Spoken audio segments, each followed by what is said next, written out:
in order for you to be the only one offering your products or services under that brand, you need to own that brand. In fact, what I always say is Oh, that yeah. without a trademark, not only do you not own your brand, you actually don't even have a brand, Wow. because it only becomes a brand when you can legally stop others from selling their products and services under your brand, right? Right. And the only way to get that done is by registering your trademark. Nothing else works.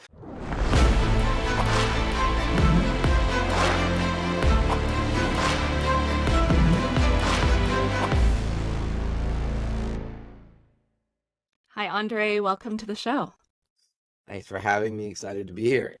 Yeah, likewise. I'm excited to have you here. So let's jump into the big question of what should we be trademarking when it comes to our businesses? All right, let's jump right into that. Right in. So, and that's a great question for entrepreneurs who aren't certain, because Mm-hmm. really there are two assumptions that you want to start with, right? So the first assumption that you want to start with is that, hey, I have an unlimited budget. And second assumption is that every single brand element you can think of for your business is trademarkable. That's where you Right. start, because your goal at the early stage is to come up with a list of everything that you got, and then you sort it in the order of importance to you, right? So I'm going to get to that in a second. But you want Okay. to do it like you probably want to have a much longer list of brand elements that you got that you actually want to go and trademark, from both the legal reasons and the budgetary reasons. But that's your start. Okay.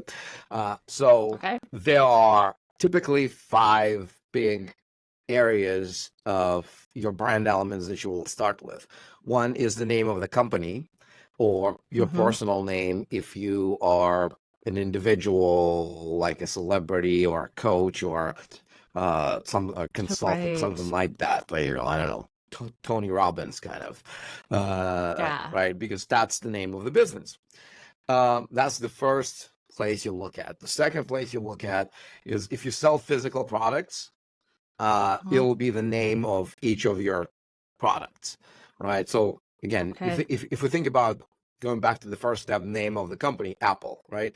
Name of products will be your iPad, your iPhone, your AirPods, whatever, right? Yeah. The third one is name of your services.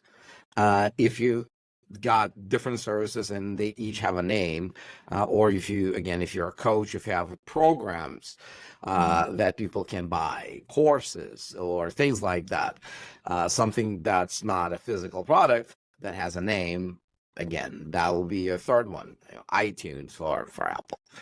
Right. The fourth category would be your logos, if you have any. And depending on the type of your business, the importance of the logo is going to vary. For some Mm. businesses, logo is tremendously important. For some, it's not at all. Right. One of the things that I was truly amazed by is when I had my kids, my first kid, one of the first things she was able to distinguish and actually point out and say were the names of the stores. Like we would drive Oh, somewhere and it's yeah. like, oh, that's IKEA, that's McDonald's, that's this, that's that. But the way Yeah. she could do that is because she could see the logo.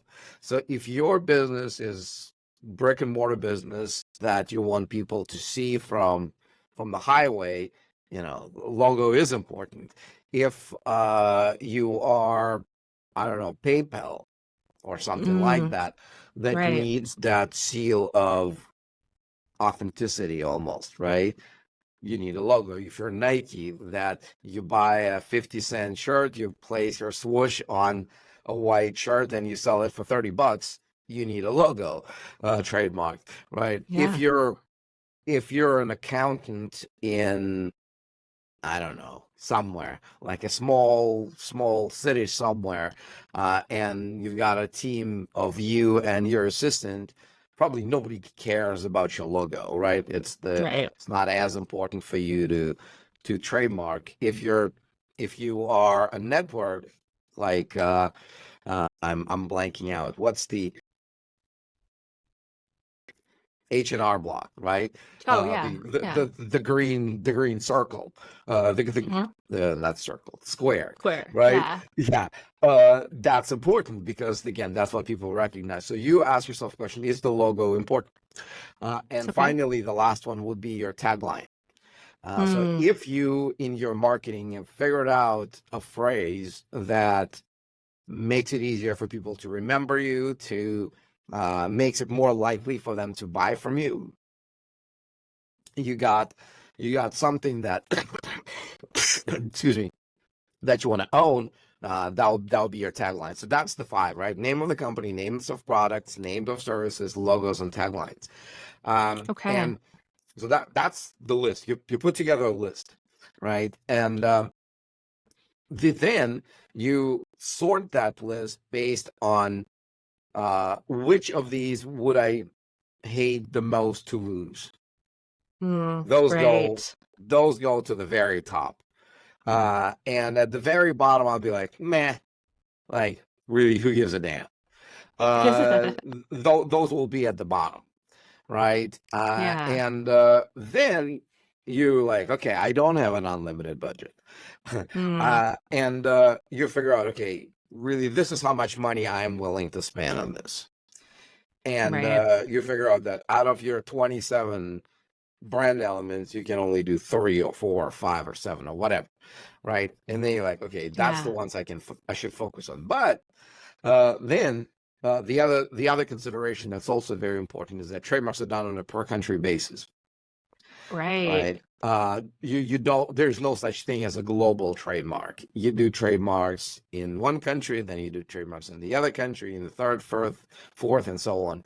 And Yeah. so if you only have, I don't know, for example, budget for 7 trademarks, uh, then what you need to figure out is, okay, do I want 7 in one country, or do I want 3 in one, 2 in two? Mm, That's kind of another consideration, which is also very important depending on your business.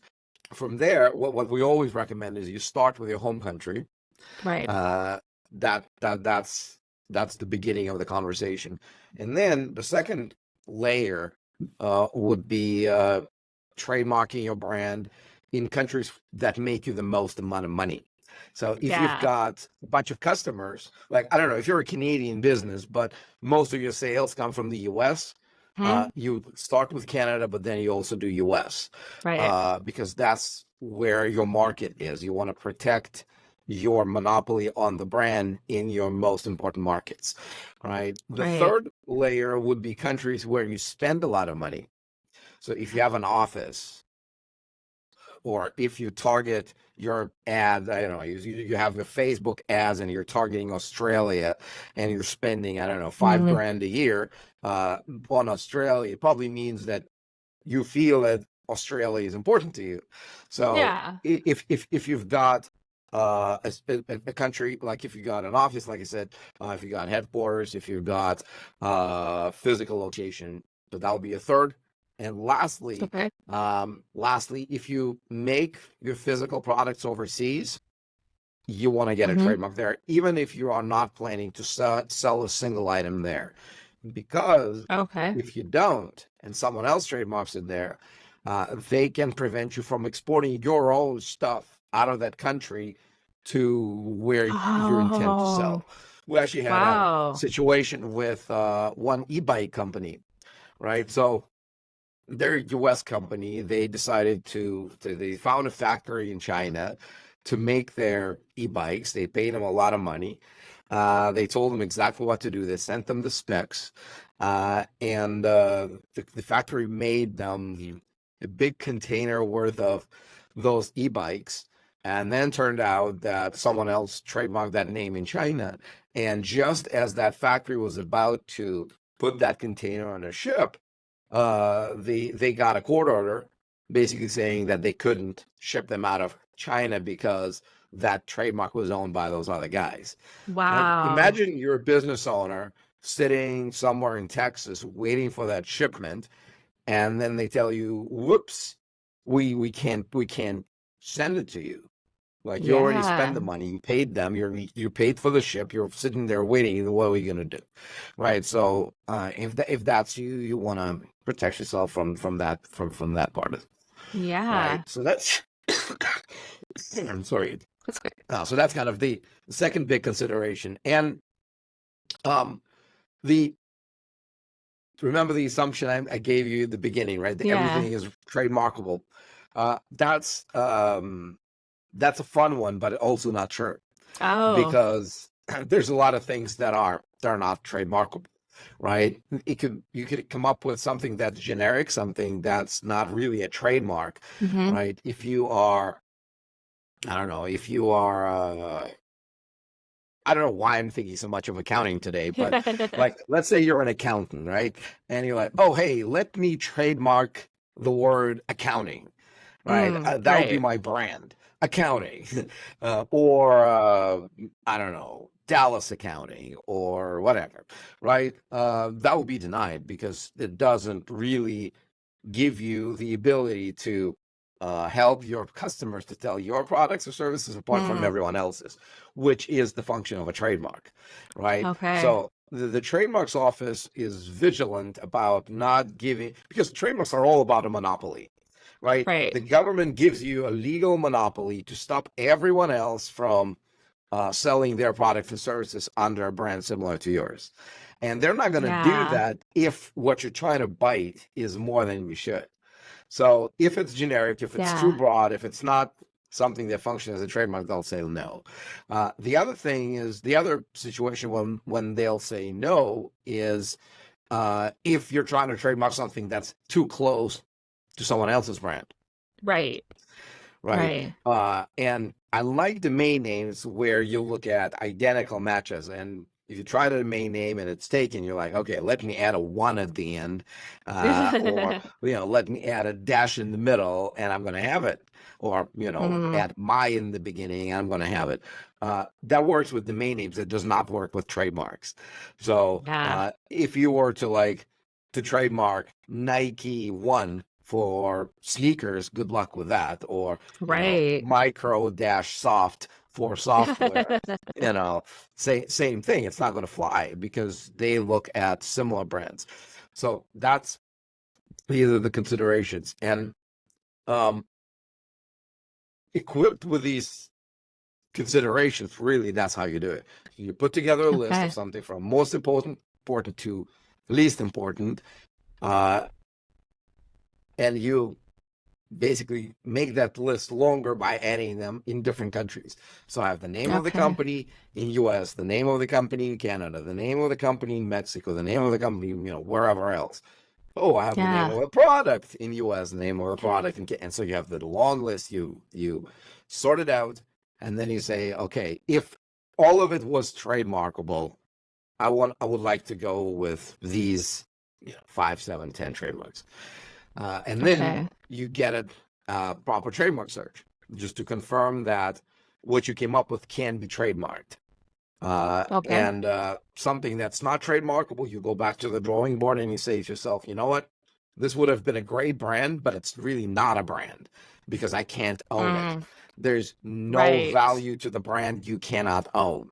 And Yeah. you might even be stepping in someone else's shoes, Mm-hmm. and they can sue you. Like that's the last thing you want as an entrepreneur who is trying to get everything done right. You don't want to Yeah. add, $100,000 expense to your business by just, defending Right. against some lawsuit, because when you're starting out, the value of your brand is very low. Nobody Yeah. knows it, right?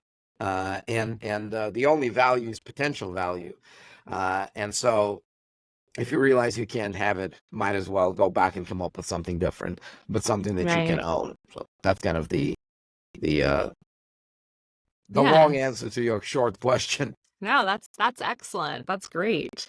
So,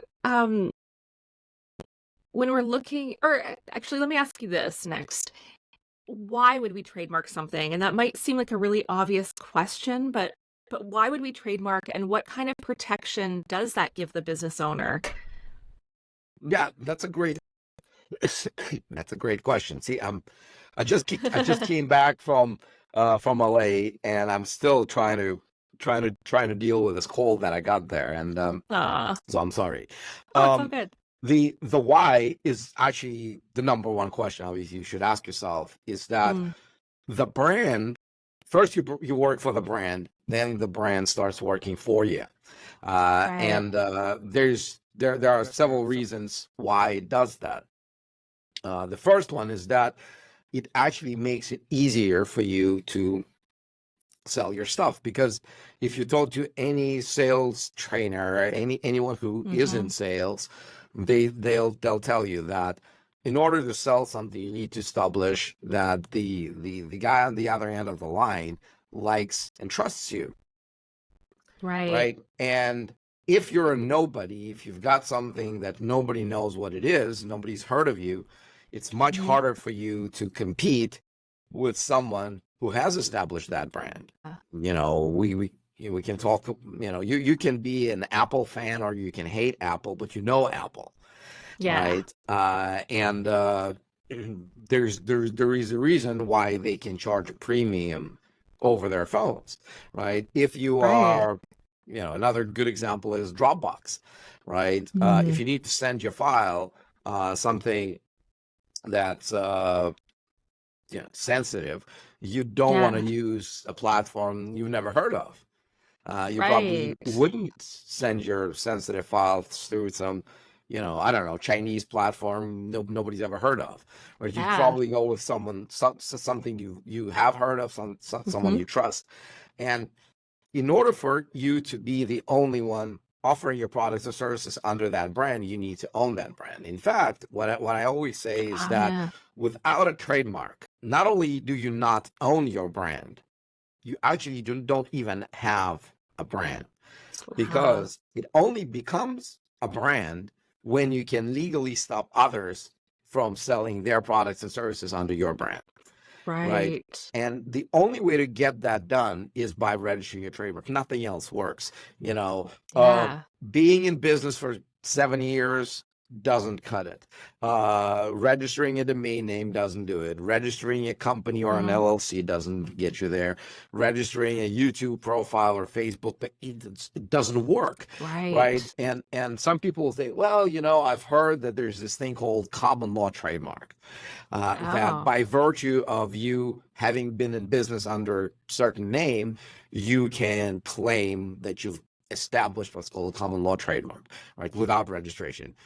That is true, but the problem with Okay. that is that you can only establish that you have a common law trademark in a court case, in trial, every time, Oh, okay. right? That Right. you can ask the judge to recognize that, hey, we've established enough of a reputation in a big enough of a territory so that the defendants must be found to have infringed on our rights. And Okay. it's just too freaking expensive. It's too long, it's too uncertain, it's too expensive. So that's the Yeah. reason the trademarking process was invented, that you can go Right. file a small piece of paper, send it to the government, give them a little bit of money, Hmm. and in some time, which now takes about a year and a half in US and about 3, 4 years in Canada, they'll give you a piece of paper that you'll say, this is mine, right? And Yeah. compare that to $100,000 you give to lawyers to convince a judge that, Right. you know, you've been in business for 7 years, you've made this many sales, you have to find experts, you have to find numbers, you have to do all that, and you have to do that every single time. Wow. Yeah. Compared to a registered trademark that you're like, this is mine, right? And when you send a demand letter to someone who you think infringes on your brand, the first thing they'll do when they read your letter and see how upset you are that they are borrowing of your Yeah. fame on and your brand, the first thing they'll do after they've shown the letter to to their lawyer, would be to find out, hey, do they actually own a trademark? Right. And if the answer to that is yes, if it's a registered trademark, then the lawyer is probably going to say, you need to figure out a way to get out of this as quickly and as painlessly as you can, because they're going to win. Yeah. And they are likely to go after you because it's easy. Like, all they have to do is show this piece of paper to the judge. Yeah. And if you don't have a registered trademark, the lawyer will probably say, hey, they didn't bother with filing a trademark. They didn't spend any money on doing something that's simple. How likely is it that they're now going to spend a lot of money going after you for this? Right. You might want to sit this one out and wait for them to sue you. So most demand letters that are based on a registered trademark end up in some sort of a settlement. Most letters that are based on a trademark that has not been registered get ignored. Right. So that's another big reason why. And finally, is the cost of your team, cost of your marketing.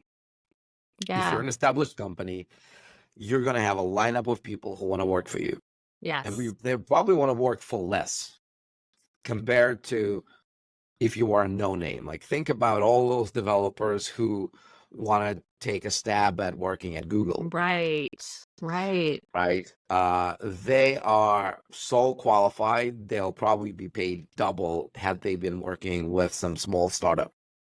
But they want that line in their resume, so when they go to work for that startup, they can get paid more. Right? And what allows Google to do that is precisely their brand, because everyone recognizes it, everyone knows what it is. Same with the cost of Facebook ads, right? The more established your brand is, the less worried the platform is that you're some sort of a scam. And so with unknown brands, with brands who have just started out, you as an advertiser are paying a premium because you want to kind of de-risk the situation for Facebook. They're like, you know what? We don't know who they are. They look sort of legit. Let's, give them this amount as a cost per click. If you're a big name that everyone recognizes and they know they're not going away, that they're still going to be there if they sell something that, is defective, your cost per click is going to be much lower. So there's a lot of good reasons to do that many people don't recognize. Because a lot of people are like, well, trademarking is just, that piece of paper or that I can frame and put on my wall. And it's kind of an ego thing that I can deal with after I've made all the billions and, no.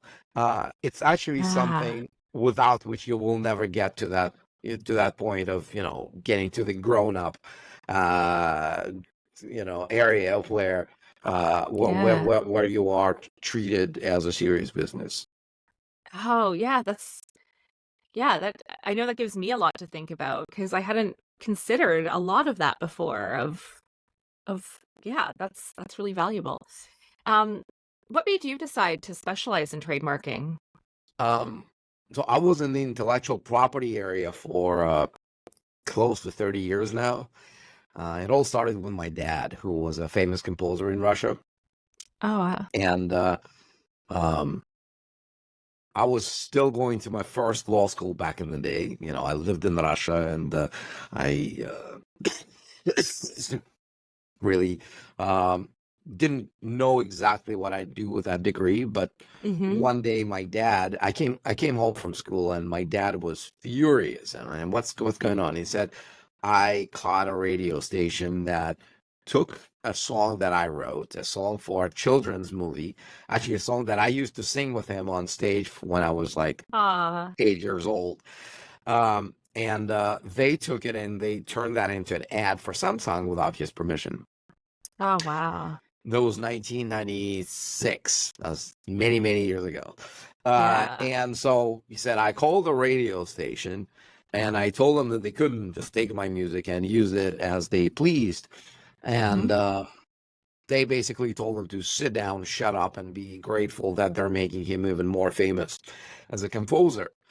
And Wow. if you knew my dad, you'd know right away that was a wrong thing to say to him. Right.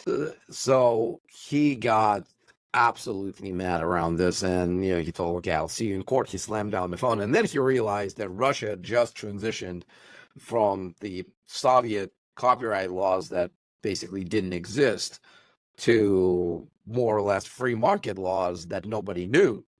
And so he came to, because there were really no precedents. There was no one experienced in this kind of stuff. So he asked me if I could help him while still being a law student. And in Russia, you actually can. You don't need a degree to represent clients in anything other than criminal, right? You have to be an attorney for criminal, but for civil litigation, like anyone can do it. Wow. And so I said, well, you realize I don't know any of this. He said, yeah, I do. I'm like, okay, great. And then because I've always admired him, I've always sought to get his approval and things like that. So I said, okay, let's give it a shot. And long story short, I had to take this case all the way up to second highest court in the nation. Wow. Because Russia at that time wasn't exactly the least corrupt legal system, so to say. And so we won. And in the process, I got so passionate about helping people protect that which only exists because they created it, that I'm like, maybe there's a reason that I started going to law school, because before I didn't see myself as a lawyer, right? To me, law is boring. But this combination of creativity with law was something that I've found some passion in. And so in 2007, I had enough of Russia. Back in 2007, Russia still had the exact same president it has today. Yeah. And I wasn't too happy with the direction it was going. And so I said to myself, I want to go somewhere else. So I went to Canada. I moved to Canada. I had to go to my second law school, finished my law school, top of my class, and still got a grand total of 0 offers from Canadian law firms, which was probably the most frustrating time of my life. Because you're like, hey, what just happened? I used to be, top 5 attorney in Russia, working for all the big firms, because I used to work with the Baker and McKenzie, which is the biggest international law firm in the world, doing work for Apple, Microsoft, DreamWorks, J.K. Rowling, like all those big names you can think of. I've probably done something with them. And here I come to Canada and nobody wants me. And okay, what now? And that's when I discovered Rich Dad, Poor Dad. Yeah. Right. And I'm like, you know what? I can probably come up with something creative around that. And I've started talking to a bunch of people, trying to figure out what needs are there in the market. And I wanted to go back to doing what I was passionate about, and realize that copyright in Canada wasn't exactly something that I could make a career out of. But trademarks, something I could. And it's very close, and it's very scalable, and there's huge number of trademarks being written. Like there's 70,000 trademarks filed in Canada every year, 700,000 trademarks filed in the US every year. Wow. So if you do the math, it's like what, 2,000 trademarks a day, right? Yeah. So while someone is listening to this interview, someone may be trademarking your brand right now. Ooh. So, no, I mean, it is kind of scary if you think about it, because it is. Because like I mentioned, trademarks are not just about the identical stuff, right? It's not that someone targets you specifically to steal your trademark from you. Someone can independently come up with something similar, and if they file that trademark first, you're done.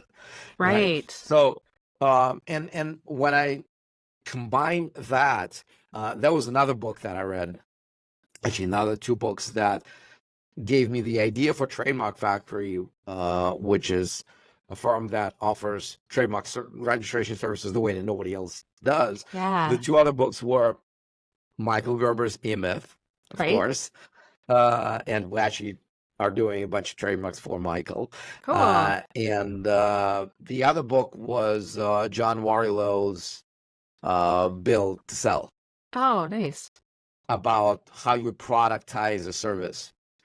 Yeah. And that's how I came up with this idea of, why don't we, instead of being just yet another law firm Hmm. that bullshits its clients with, how much time it spends on the file and charges by the hour, why don't we treat entrepreneurs the way they deserve to be treated, Yeah. and sell them a service as a result? Because no entrepreneur really cares about how long the process takes. No Yeah. entrepreneur really cares about how many hours some paralegal, some clerk in some firm spent on, filing the application, responding to some office. All they care about is, hey, Yeah. did I get a trademark or did I not get a trademark? Yeah. Right? It's a binary thing for them. And so I said to myself, can we do something like that? How Mhm. can we do something like that? And how can we add a guarantee on top of that, so that, and again, that goes back to having a brand, right? I wasn't a new country. Right. Nobody knew me. Nobody knew who I was, this crazy Russian guy who's, trying to offer us services in trademark. How do I compete with all the law firms, right? Yeah. And my answer to that was, I got to give them something that nobody else does. And that was a flat fee trademark registration service from start to finish with a Yeah. 100% money back guarantee. Basically, Yeah. it's an unbeatable offer if you care about protecting your brand. Yep. And that's what kept us afloat, right? This is my very first business. I have Wow. made more mistakes in it than I wish to acknowledge. And really, the only thing that kept us afloat all these years is the offer. Wow. Because I've wasted so much money on ads that didn't work, on Mm. bloated team that really I didn't need, on this and this and this and this. Had it been any other offer, would probably be, I'd probably be doing something else today. Uh, Wow. but because there's value in what we offer that basically sells itself. Yeah. I always resurrect the company in different, in different versions, because again, there are. I mean, look, there's a bunch of entrepreneurs out there, or wannapreneurs, who Mm-hmm. see an offer on Google Ads. Hey, we're going to trademark your brand in 5 minutes for $69. I'm like, great, I want that, right? And Yeah. they actually believe that that's what they're going to get. But there will be people Mm. like that, and obviously they're not our target audience. But there are entrepreneurs who are Yeah. like, this thing is actually important to me. And I'm smart Yep. enough to know that I'm not getting quality legal services with some service that's, shows Right. Google ads that we're going to trademark your brand in 5 minutes and for $69. Uh, Yeah. and they don't want to deal with lawyers. They don't want the Mm-hmm. uncertainty of how much the whole thing is going to cost. And they become our best clients. That's Amazing. That's amazing. You mentioned copyright and trademarking. What's the difference between the two? Because I know that's something I'm not clear of, and I'm sure a lot of people like me don't know what the difference is. Yeah. So intellectual property is just an umbrella term, right? That Yeah. actually doesn't mean anything unless you provide some context. It's a collection of different types of IP. So Okay. copyright, actually, let me go back to the to how I explain it in my book, The Great. Ultimate Insider's Guide to Intellectual Property. So what I came up with is what I call magic words, one magic word for each type of IP that makes it easier Okay. for you to remember and understand. So Okay. for copyright, the magic word is how, Mm. because copyright is all about content, but not from the perspective of what you write or what you say in your video, but how you do it.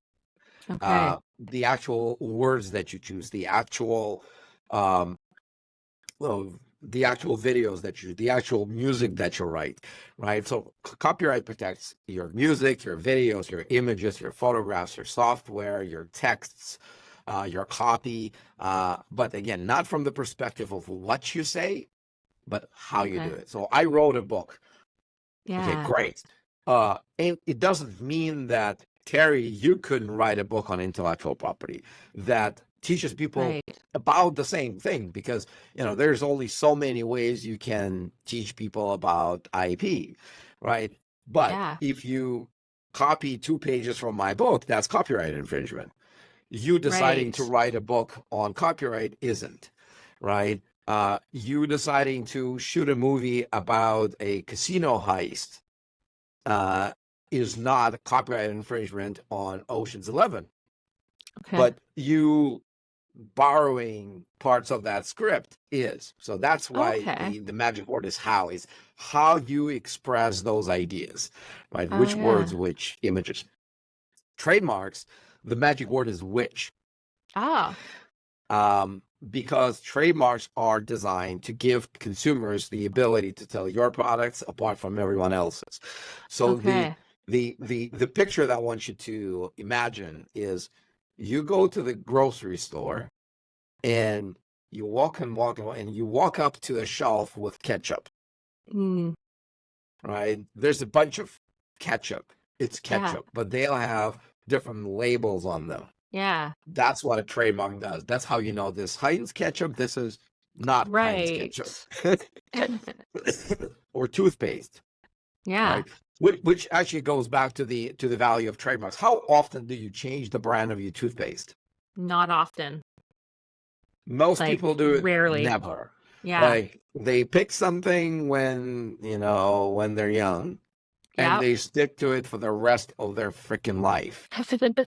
Yeah. And not necessarily because that toothpaste is better than all the other toothpastes. It's brand loyalty, really all it is. Yeah. Because nobody wants to spend any time thinking, do I go with that or do I go with this? This works. Right. I'm just going to keep buying this, Yep. right? And that is why the magic word is which, right? You see a bunch of Okay. options, you pick the one that speaks to you, you take it off the shelf, you buy it. Right. Yeah. Same with trademarking services, right? There's a lot of trademarking companies out there. You Yeah. pick the one. You pick the one because you remember it by the name, or coaching services, or Hmm. phones, or whatever. Which next area is patents. Yeah. And for that, the magic word is what? Because patents are as close as you're going to get to protecting the underlying idea. Okay. It's not exactly what patents protect, but it's as close as you're going to get to that. Patents Yeah. protect inventions, which are novel, unique, not obvious inventions that someone came up with that can be reproduced en masse, right? And you can protect methods, you can protect the actual products. Like, I don't want to go into the Yeah. details, but if you came up with a novel product, something that nobody's offered before, you may want to consider getting it patented. Patents are very expensive. They take even longer than trademarks, about 5-6 years to get one. Wow. They are, unlike trademarks, by the way, trademarks is the only type of IP that can last forever, Oh, because you can renew it okay. and renew it. So Coca-Cola has been renewing their trademark since 1892. Wow. And which, incidentally, they filed when they were selling 9 drinks a day, like, hold a lemonade stand with a dream, right? They knew Yeah. that if they wanted to build a business around that, they needed to own the brand of that drink. Mm-hmm. So they trademarked it, Right. right? Patents are much shorter. They're 20 years from the filing date. And that's it. You Okay. can't extend them. You can't renew them. You're done. So effectively, you get about 14, 15 years of protection. Okay. But that allows you to stop anyone from selling a product similar to yours, regardless of what they call it, Yeah. right? So with with with drugs, right? They call them generics, Hmm. right? Here's what happens. So a pharma company comes up with a new drug, a new formula, and they give it a name, and they get both the patent and the trademark, right? And Okay. while the patent is still alive, they can stop anyone else from selling a drug with the same formula, Right. and they sell it under their brand. Then, when the patent expires, because the way patents work, when you file for a patent, you have to disclose the invention. So you have to disclose the formula in their case, right? So Okay. anyone who reads the patent can make that same drug. Oh, And so after that 20 years is done, anyone else, all those other factories can make the same drug, but they can't give it the same name okay. That makes because sense. because those pharma companies still own the trademark, Right. right? So they give it a different name, whatever. Viagra is a perfect example, right? Yeah. They established the need in the market. They, Hmm. established the brand. Now you got the real one, and you got generics, right? It's exact Yeah. same pill, but still some Wow. people choose one or the other based on whether they want to go cheap or they want to go authentic, right? Yeah. And so that's what for trademarks. Oh, for patents. The next one is design patents, or they're called industrial Ah. designs in Canada. Okay. And the magic word for those is wow. It's something that protects the Uh, looks. okay. So if you came up with a special shape for your physical product, or a pattern and how Hmm. you dress it up, or a color or something like that, something that only has value because of the looks, that can be Yeah. protected with a design patent. The great example for that is, you know how they sell lemon juice in those plasticky thingies that Yeah. look like a lemon? Yeah. That's what a design patent is, because Okay. you can sell lemon juice in any container, right? It doesn't have to Right. look like lemon. It can be just a regular bottle like everyone used to do it before.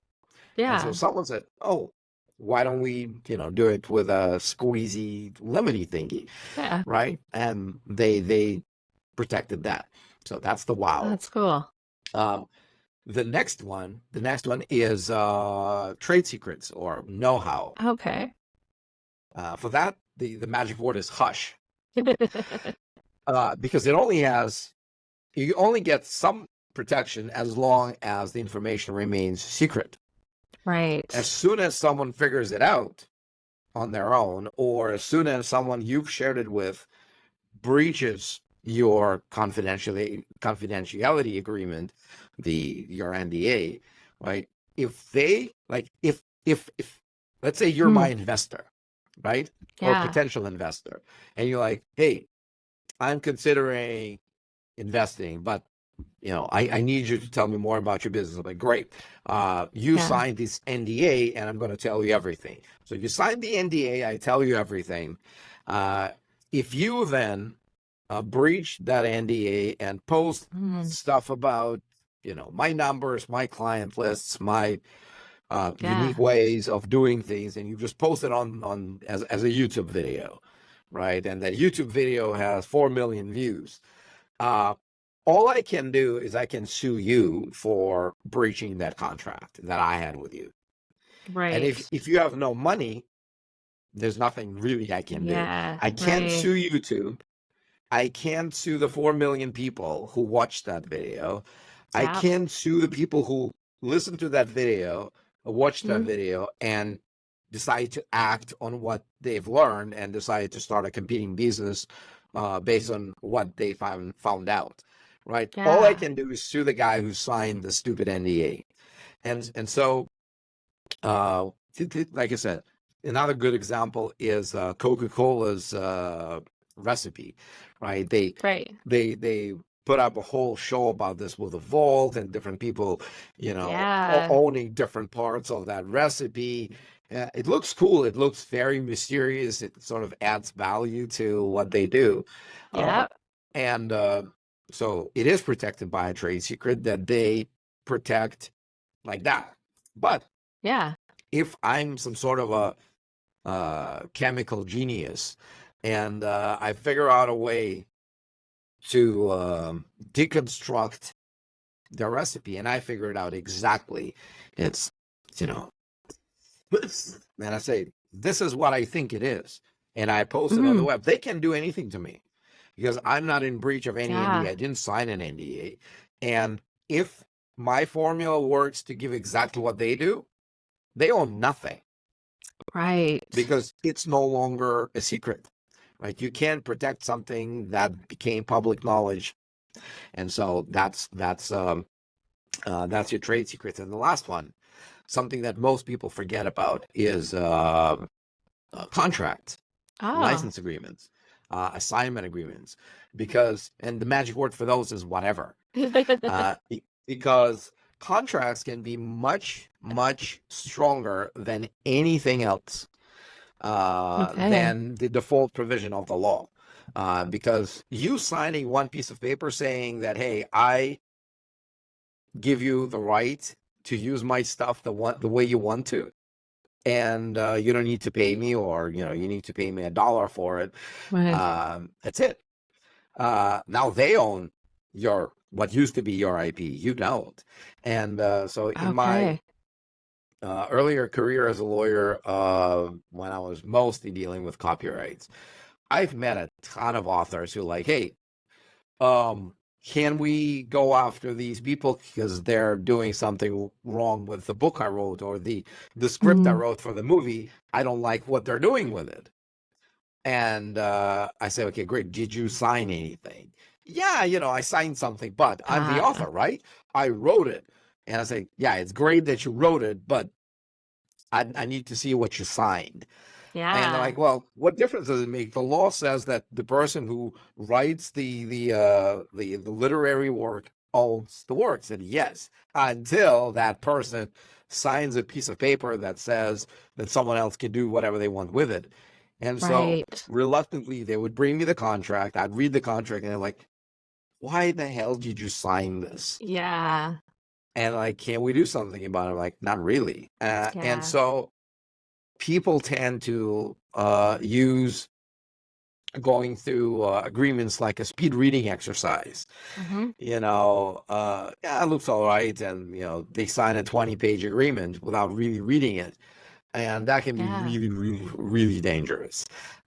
So anything that has any parts that might affect the ownership of your IP or someone else's Right. ability to use your IP has to be read very, very carefully. I'm not saying That's that you good. should never sell your IP or license your IP or franchise your Yeah. IP. There's nothing wrong with that, but you need to understand what you're giving up, how you can control the use of what they're going to do with your stuff. Can you limit it, or can you sell it to other people in the Right. future? Is there a term? Is there this or that? So you have to be very clear on the terms. And if you're not, never sign something that you don't understand. That can really come back and Yeah. bite you. That's great advice. Um, and this might be a little bit of a silly question, but this is one I asked my Instagram followers, like, what questions do you have about trademarking? And one that came up a few times was, what's the difference between the TM symbol and the R in the circle symbol? What do they mean? That's not a silly question. That's a very, very real uh, thing for people to consider. So R in a circle, let's start there, is you telling the world, hey, I own a registered trademark. Okay. I filed a trademark. It went through the process. The government said, hey, here's your trademark registration certificate. Mhm. That trademark registration certificate, is still current. You renewed it, right? Yeah. And it's in the same country where you're marketing the product or the service. Okay. So, for example, if you're a Coca-Cola as long as you keep renewing your trademark every 10 years.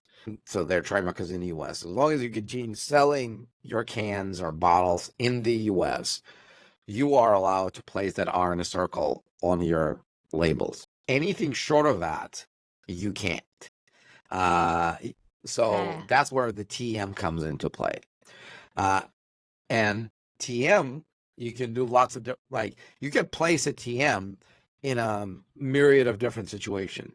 You can have a registered trademark, you're just too lazy to change your label, and so it stays a TM.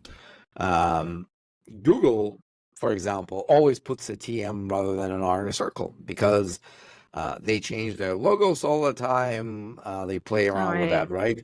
And they're seen in the whole world.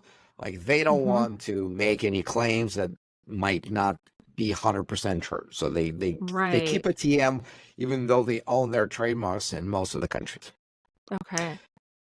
You can place a TM even if you had a registered trademark, but it expired and you didn't renew it. Okay. Right? You can place a TM if your trademark application is still pending. You're waiting for the government to say yes. Okay.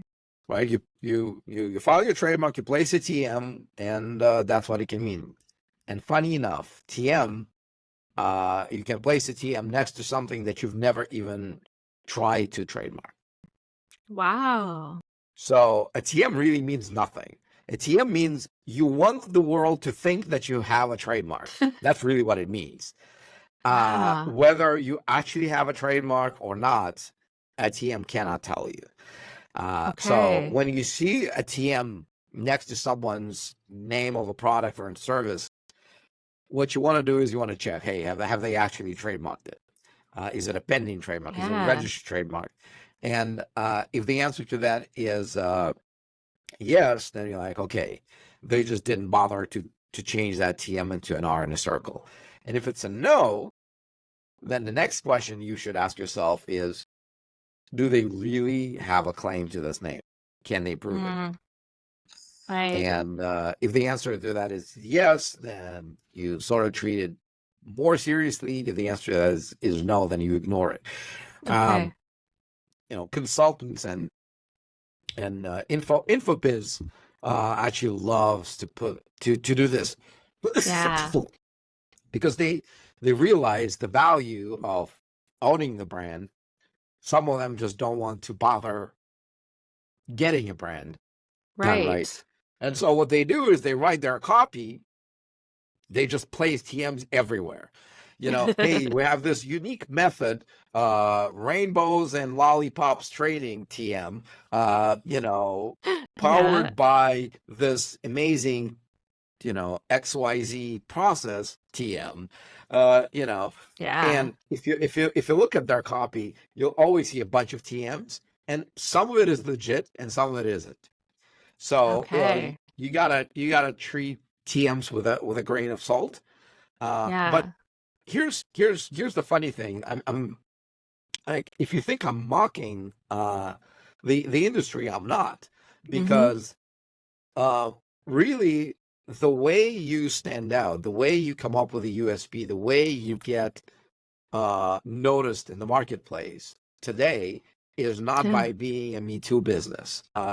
It's not by you being a Me Better business, because you say, hey, I do the exact same thing. I just do it a little bit better, a little bit faster, a little bit cheaper, a little bit this or that. Yeah. Especially with stuff that's intangible. Like, how do you actually compare? Right. You don't. You have to buy it first to only then. So if you don't believe them, it's kind of hard. So the way you win is by being a me only business. And it's hard to come up with a unique product or a unique service, right? It's hard to come up with something that nobody else does, right? With Trademark Factory, I was lucky to come up with an angle that really wasn't there and still isn't. But if you're essentially doing what everyone else does, there is this shortcut to giving you the ability to be the me only, and you trademark your brand, and you say, we are the only accounting firm that uses this IHNC, our historical calculator, to lower your Yeah. taxes. And it sounds more legit, Yep. right? We are the only accounting firm that uses IHNC calculator to lower your taxes, to, whatever, to speed up the Yeah. filing of your taxes. Instinctively, you're like, tell me more. Yeah. Like, what the hell is this IHNC calculator? What does it do? Yeah. Right? And then you tell them, well, IHNC stands for I have no clue. Right. So, I mean, it's obviously a fictitious example, but even that stupid example fulfills the purpose of marketing. It makes you, as a potential lead, want to listen. It Yeah. opens you up to, like, tell me more, right? So Mhm. if you don't come up with idiotic names or, like IHNC calculator, but really use this idea, you get something to it. So I'm going to give you a couple of real life examples. So Ford, Great. with their cars, they got an EcoBoost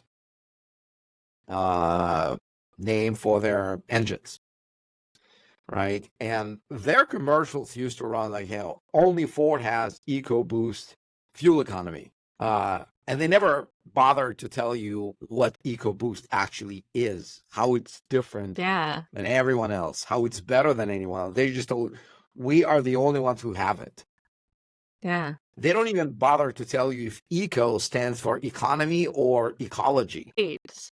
They just tell you, hey, we're the only ones. Subconsciously, you're like, they wouldn't be advertising this Mhm. so hard if it wasn't good. It's got to be good. Why Yeah. else would they be telling me about it as the main feature? I got to learn more. Yeah. And you go to the dealership and you're like, well, you got to trial this car. And of course, it's going to drive like any other car, right? And of Yeah. course, it's going to have an engine that's about the same type of engine as everyone else has. But you're already sold on that idea. Hey, I'm going to have an engine that no one else has unless they're driving a Ford. Right. And another example in a less tangible world is SEO services. You're right. So everyone does the same checklist of things they do to get you more visible on Google. Mhm. And there's this one guy who realized that I don't want to be yet another SEO consultant. I want to be known as the one to go to. And so he Yeah. came up with what's called a skyscraper technique, which, again, there's nothing truly unique about the technique. He actually explains what it is in so many of his blog posts. But that allows you to say, I am the only SEO firm that can help you rank on Google using our proprietary skyscraper technique. Right. He knew he can't protect the skyscraper technique, what it actually does. Mhm. He can't stop other SEO consultants from using the same thing, but he can prevent them from marketing under that name. Right. And that instantly, almost overnight, gave him an expert status. I mean, he's Amazing. good. He delivers results. But this ability to say, I'm the only one who, is how you play the game. Rob Kiyosaki, we started there. And we can mention it close to the end of this. He's got this cash flow quadrant, right? The ESBI. Mhm. He knew that he couldn't own the concept, right? You can't copyright it, you can't patent it, you can't trade secret it. So he's like, what can I do with it? And so he came up with the visual description, the quadrant, as something that he wanted to own. And so he trademarked the image, the logo, and he doesn't own the concept of, hey, there's different types of revenue, like the employee revenue, the business revenue, the small business, the self-employed business investor, right? So you can't own that stuff. But through owning the logo, he owns the concept. and he sold Cool. a few books and a few Mm-hmm. stage appearances because he owns this, right? Amazing. That's the value of doing this. And so to your point, that R in a circle Yeah. gives you a lot more weight than that TM. It's so good to know. Oh, I appreciate that. Well, I have a couple rapid fire questions for you before we finish up, if Let's you'll do this. indulge me. Um, what's your favorite book? Book. Hmm. Business book or any book? Let's say business book. Built to Sell. Nice. Another one that's close up there is The Hard Thing About Hard Things. Oh, I don't know that one. Love that one. I'm blanking out on the author. Hang on. Or Ben Horowitz. Nice. Awesome. What's Really great book. Yeah. Oh, I'm definitely going to check that out. What's your favorite food? Steak. Nice. Good. Good choice. Biggest pet peeve? In a good way or in a bad way? Whichever way you want. I am not a big fan of I'm really trying to figure out ways to manifest results as quickly as I can. Yeah. Because waiting makes me very anxious. I'm not a very patient person. And it's funny, Nice. is that it's probably one of the reasons I got into the trademarking business is because to me it's such a Yeah. big pain waiting for such a long time that I assume that it's the same for everybody. And so, because again, trademarking takes over a year in most countries, Yeah. I wanted to find solutions to make entrepreneurs' lives easier as they wait, right? And give them the Nice. certainty that inherently isn't there. So, I was probably trying to kind of address my pain and through that give something to the market that I think the market needs. Absolutely. Who inspires you? Lots of people. To name a few, Stallone, you can probably tell it. Yep. Elon Musk, Sting Oh, in cool. music. Nice. Yeah. Yeah, I saw Sting in concert recently. He was amazing. Incredible. Yeah. Yeah. Yeah, I've seen him live close to a dozen times, and every time it's different. Wow. 3 things you would take with you to a deserted island. Things. Mm-hmm. Is there Wi-Fi on the deserted island? And Sure. electricity? Let's say yes. Okay, I'll take something that will, whether a tablet or a notebook. I'll take, because that'll take care of all my informational and entertainment needs. Nice. I'll take my drum set. Oh, cool. I love drumming and I love music. And third one would be lifetime supply of steaks. How's that? Sounds great. Who's a celebrity you'd like to have dinner with, dead or alive? So it's so funny you should ask that because, I mentioned I just came back from LA and I went there to a thing called Rock and Roll Camp. Oh, cool. And what that is I got to play the drums with some of the musicians I used to look up to as a kid. Wow. Right, so there was a bass player from Van Halen, Michael Anthony. There was the drummer from Ozzy and Whitesnake, Tommy Aldridge. There was the guitarist from Rat, Warren DeMartini, and I played the drums with freaking Sebastian Bach on the stage singing, right? And that was quite an experience. And, there were a bunch of counselors, also celebrity musicians. Like there was Bumblefoot, who was our counselor. He was a guitarist with Guns N' Roses for many years. So I totally see the value of mingling with celebrities, right? Yeah. I got to meet with Stallone in December of 22. That was also quite something. So from the ones that I didn't yet meet, dead or alive, Ayn Rand, I think she'd be a very interesting person to talk to. I bet. And there's a lot of different stuff that was happening in her life, especially close to the end of her life. So I'd be Yeah. interested to see if some of her thinking changed. I love her books. Yeah. From the living persons, I'd love to have that dinner with Elon or Kevin O'Leary. Oh, yeah, that'd be cool.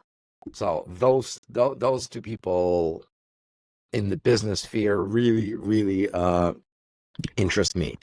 Mhm. From how they build their personal brands, how they uh, made good decisions, bad decisions, how they Yeah.